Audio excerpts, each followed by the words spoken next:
محمد وعلى آله وأصحابه أجمعين أما بعد فأعوذ بالله من الشيطان الرجيم بسم الله الرحمن الرحيم والذين يكنزون الذهب والفضة ولا ينفقونها في سبيل الله فبشرهم بعذاب أليم صدق الله العظيم. وقال رسول الله صلى الله عليه وسلم من لم يدع قول الزور والعمل به فليس لله حاجة في أن يدع طعامه وشرابه رواہ البخاری. محترم بزرگوں اور دینی بھائیوں، وقت چونکہ بہت محدود اور مختصر ہے، اس لیے میں چند باتیں عرض کروں گا. سب سے پہلے روزے کے تعلق سے اور اس کے بعد زکوٰۃ کے تعلق سے.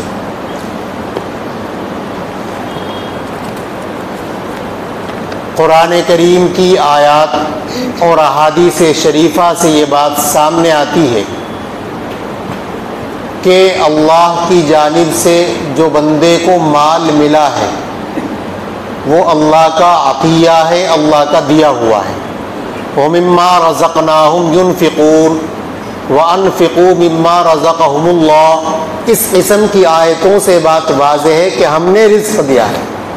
جب یہ بات ہے تو معلوم ہوا کہ سارے مال و اسباب کی باغ ڈور اللہ کے ہاتھ میں ہے. اللہ تعالیٰ جسے چاہے مالدار بنا دے اور جسے چاہے اللہ تعالیٰ نان شبینہ کا محتاج بنا دے. اللہ تعالیٰ کی مرضی کے بغیر نہ کوئی مالدار بن سکتا ہے اور نہ کسی کی مالداری کو کوئی چھین سکتا ہے. ما یفتح اللہ للناس من رحمت فلا ممسک لها وما یمسک فلا مرسل له من بعدہ، کہ جس کے لیے اللہ تعالیٰ رحمت کے دروازے کھول دے کوئی ان کو بند کرنے والا نہیں، اور جس کے لیے بند کر دے کوئی اس کو روکنے والا نہیں. اس لیے اللہ تعالیٰ نے اس مال کا جو حق ہے وہ ہمیں حکم دیا کہ 40واں حصہ ادا کریں. جب مال اللہ کا دیا ہوا ہے لہذا اللہ یہ بھی کہہ سکتے تھے 50واں حصہ یا آدھا یا اس سے زیادہ، لیکن 40واں حصہ 40 روپے میں 1 روپیہ خرچ کرنے کا اللہ نے جو حکم فرمایا ہے. تو پھر دوسری بات یہ کہ پہلی امتوں میں یہ نظام تھا کہ جو بھی صدقہ نکالا جاتا تو باقاعدہ آسمان سے آگ آ کر کے اس کو ختم کرتی تو سمجھا جاتا کہ صدقہ قبول ہو گیا، اور اگر ختم نہیں کیا تو سمجھا جاتا کہ مردود ہو گیا. سیدنا حضرت آدم علیہ السلام کے بیٹوں حضرت حابیل اور قابیل کے واقعے میں اس طرف اشارہ ہے کہ حابیل نے اپنا ایک بکری کا بچہ وہ پیش کیا اور قابیل نے کچھ غلہ پیش کیا، تو حابیل کا صدقہ قبول ہو گیا، آسمان سے آگ آئی اور اس کو جلا دیا، اور قابیل کا جو کا تو رہ گیا. اسی لیے ان کے درمیان پھر وہ حسد کا سلسلہ شروع ہوا اور قابیل نے حضرت حابیل کو قتل کیا. تو بہرحال اللہ تعالیٰ نے اس امت پر یہ رحم، یہ خاص فضل فرمایا ہے کہ اس طرح سے مال کو کسی جگہ رکھنے یا اس کے جل جانے یا اس طرح کا کوئی نظام نہیں رکھا، بلکہ اسلامی دستور کیا ہے کہ تؤخذ من اغنیائہم وترد الی فقرائہم، کہ مالداروں سے لیا جائے غریبوں پر خرچ کیا جائے. یہ ایک دستور اللہ رب العزت نے بنا دیا ہے. لہذا جو صاحب استطاعت لوگ ہیں ان کی ذمہ داری یہ بنتی ہے کہ وہ اپنے اموال کو اللہ کے بتائے ہوئے مصارف میں خرچ کریں. اور زکوٰۃ کے جو مصارف قرآن نے بیان کیے، انما الصدقات للفقراء والمساکین والعاملین علیہا والمؤلفۃ قلوبہم وفی الرقاب والغارمین فی سبیل اللہ وابن السبیل، کہ جو زکوٰۃ کے اموال ہیں ان کا استحقاق وہ مستحق کون ہے؟ فقراء. فقراء فقیر اس کو کہا جاتا ہے کہ جس کے پاس مال تو ہے لیکن نصاب کے برابر نہیں، اور مساکین کا مطلب ہوتا ہے کہ جس کے پاس کچھ بھی نہیں ہے. اور اسی طرح سے ایک مصرف ہے کہ پہلے زمانے میں ابتدائی اسلام میں تالیف قلب کی خاطر زکوٰۃ دی جاتی تھی، ان کو اسلام سے قریب کرنے کے لیے. اسی طرح سے غلاموں کے آزاد کرنے میں زکوٰۃ کی رقم کا مصرف ہوتا تھا. اسی طرح اگر کوئی قرض دار ہے اور اس کے پاس اتنے پیسے نہیں کہ وہ اپنا قرض ادا کر سکے تو تو وہ مقروض بھی مستحق زکوٰۃ ہو جاتا ہے۔ ایک آدمی مسافر ہے، سفر میں جا رہا ہے، راستے میں جیب کٹ گئی، سارا کچھ ختم ہو گیا، حالانکہ گھر تو مالدار ہے لیکن سفر میں کچھ نہیں اس کے پاس رہا، تو وہ ایسا مسافر وہ بھی زکوٰۃ کا مستحق بن جاتا ہے۔ اب زکوٰۃ کی جو ترتیب ہے، اپنے رشتہ داروں کو سب سے پہلے دیکھا جائے گا کہ اگر اپنے رشتہ داروں میں کوئی مستحق زکوٰۃ ہے تو اس کو دوہرا ثواب ہے، ایک صلہ رحمی کا اور دوسرے زکوٰۃ کی ادائیگی کا۔ لہذا وہ رشتہ دار جو دائیں بائیں کے ہیں ان کو زکوٰۃ دی جائے گی۔ انسان کے اصول و فروع یعنی جن سے وہ پیدا ہوا ہے، جو اس سے پیدا ہوئے، مثلا باپ، دادا، دادی، نانا، نانی وغیرہ، ان کو نہیں زکوٰۃ دی جائے گی، اور جن سے جو اس سے پیدا ہوئے ہیں یعنی بیٹا، پوتا اور نواسا وغیرہ، ان کو زکوٰۃ نہیں دی جائے گی۔ البتہ بھائی بہن کو، ماموں اور پھوپھی، خالہ وغیرہ، ان کو زکوٰۃ کی رقم اگر وہ ضرورت مند ہے دی جائے تو اس میں دوہرا ثواب ہے، صلہ رحمی کا اور ادائیگی زکوٰۃ کا۔ اور دوسری بات یہ بھی ذہن میں رہے کہ زکوٰۃ کا حساب لگا کر کے زکوٰۃ دی جائے، اور اس کی ترتیب یہ ہے کہ قمری جو مہینے ہیں چاند کے، ان کا اعتبار اصل کیا ہے شریعت نے، شمسی کا نہیں۔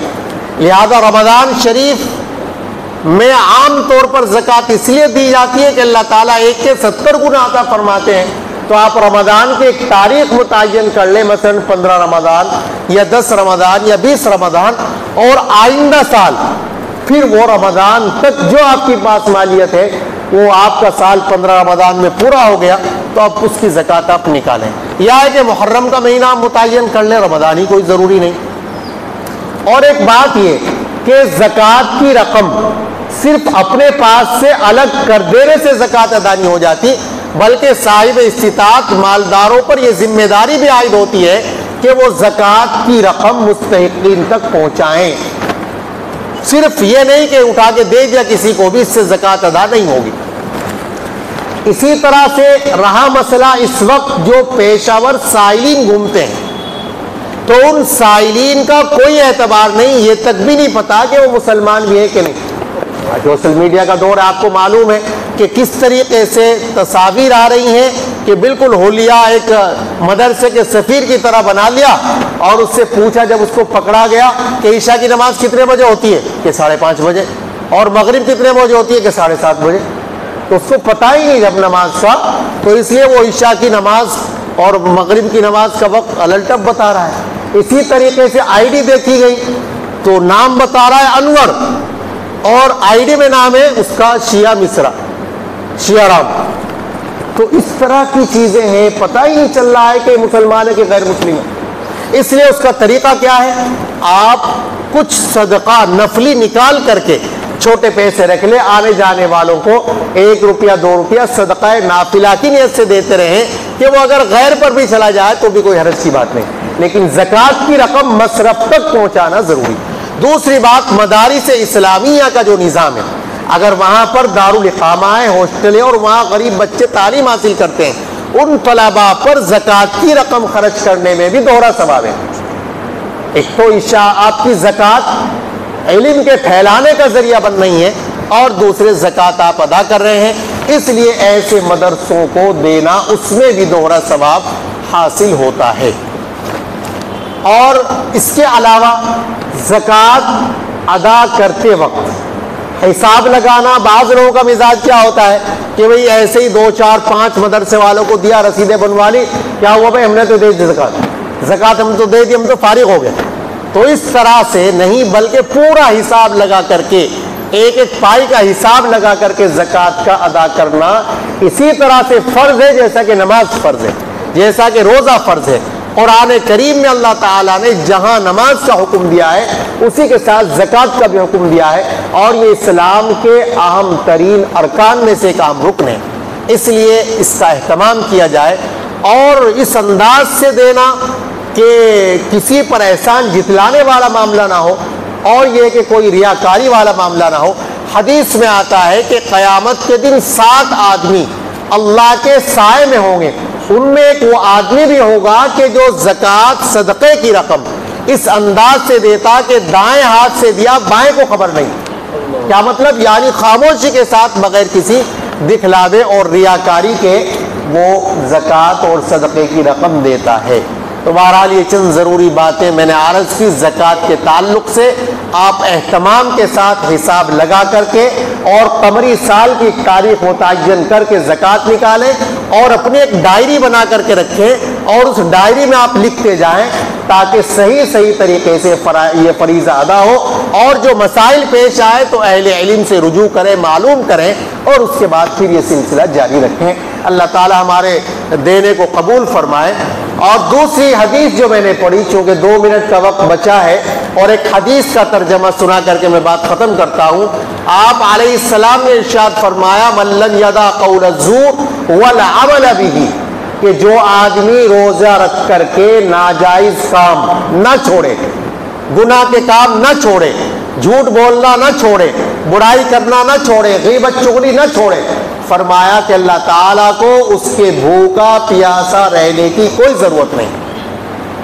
اس لیے میرے بھائیوں، رمضان شریف کا مقدس مہینہ چل رہا ہے تو ہم اپنے روزوں کا جائزہ لیں کہ کہیں ایسا تو نہیں ہے کہ ہم اپنے روزے کا ثواب برباد کرتے جا رہے ہیں۔ صرف کھانے پینے اور شہوت سے رکنا، یہ تو روزے کی ایک ظاہری شکل ہے، لیکن روزے کی روح یہ ہے کہ جو چیزیں رمضان کے علاوہ ناجائز تھی، روزے میں ان کی حرمت اور زیادہ بڑھ جاتی ہے۔ رمضان کے علاوہ جھوٹ بولنا جائز تھا؟ نہیں، ناجائز تھا۔ جھوٹ بولنا، غیبت کرنا، گالی گلوچ کرنا، جھگڑا کرنا وغیرہ ساری کی ساری چیزیں غیر رمضان میں ناجائز تھی، روزے کی حالت میں اور زیادہ اس کے اندر شدت آ جاتی ہے۔ اس لیے ہم اپنے روزوں کی حفاظت کریں کہ روزہ رکھا ہوا ہے تو ہمارا وقت قرآن پاک کی تلاوت میں گزرے، ہمارا وقت استغفار کی تسبیح میں گزرے، درود شریف پڑھیں، کلمہ طیبہ کا ورد کریں، اور کہیں ادھر ادھر کی بات شروع ہو جائے تو کہہ دے بھائی روزہ ہے، روزے کی حالت میں میرا روزہ ہے۔ کسی کے ساتھ کوئی بات ہو جائے، آدمی بھوکا رہتا ہے، کوئی بات ہوگی، غصہ بھی زیادہ آتا ہے تو اس کو برداشت کرے۔ حدیث میں آتا ہے اگر کوئی جھگڑے تو کہہ دے بھائی میرا روزہ ہے، میں معافی چاہتا ہوں۔ اس طرح سے اگر ہم اپنے روزے کی حفاظت کریں گے تو حدیث میں آتا ہے کہ قیامت کے دن قرآن کریم اور روزہ اللہ بندے کے لیے شفاعت کریں گے۔ روزہ کہے گا اے اللہ میں نے اس کو روکے رکھا بھوک پیاس سے، لہٰذا اس کے بارے میں آپ میری شفاعت قبول کر لیجئے، تو اللہ تعالیٰ روزے کی شفاعت قبول کریں گے۔ یہ وہی روزہ ہوگا کہ جو آداب کی رعایت کے ساتھ رکھا گیا ہوگا۔ اللہ تعالیٰ ہم سب کو قدردانی کی توفیق عطا فرمائے، اور ہمارے روزوں، تراویح اور جو بھی عبادات ہیں اللہ تعالیٰ اپنے فضل سے ان کو قبول فرمائے۔ وآخر دعوانا ان الحمد للہ رب العالمین۔